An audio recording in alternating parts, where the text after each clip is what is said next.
Chers frères et sœurs, bonjour. Merci d'être encore avec nous pour cet épisode de notre série « Le chômage n'est pas chrétien ». Aujourd'hui, nous parlons de la productivité spirituelle et la productivité matérielle. Beaucoup de croyants ont focalisé leur vie terrestre sur le spirituel, en négligeant le matériel. Ils prient, ils parlent en d'autres langues, ils manifestent des dons spirituels. C'est ce qu'il faut faire. Mais il y a aussi la productivité matérielle. Parce que nous, qu'on le veuille ou pas, tant que nous sommes sur la terre, dans notre corps physique, nous ne pouvons pas piétiner ou bien rejeter les choses matérielles. Parce que toi-même, ton corps, c'est un matériel. Ton corps physique, c'est un matériel et a besoin des choses matérielles pour vivre. Tu dois te brosser les dents, tu dois t'habiller, tu dois te déplacer, tu dois te nourrir et beaucoup d'autres choses. C'est pourquoi nous ne devons pas négliger la productivité matérielle. Si tu négliges la productivité matérielle, tu entres dans une dépendance qui ne te permettra même pas de développer ta mission spirituelle. Regardez le domaine de la communication. Aujourd'hui, nous sommes devant une scène où le monde nous présente ce qu'il veut. Les émissions télé, les chaînes nationales, internationales nous présentent des émissions où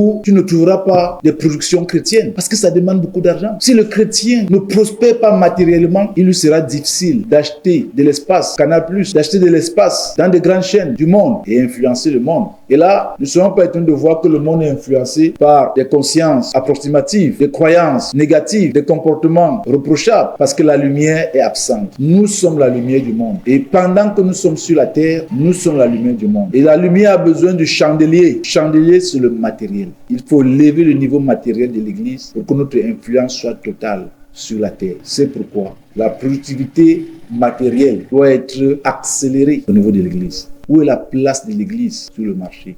Quelle est la place de l'Église dans la société, sur la place publique? La place de l'Église sur l'espace public sera en fonction de sa position sur le marché économique.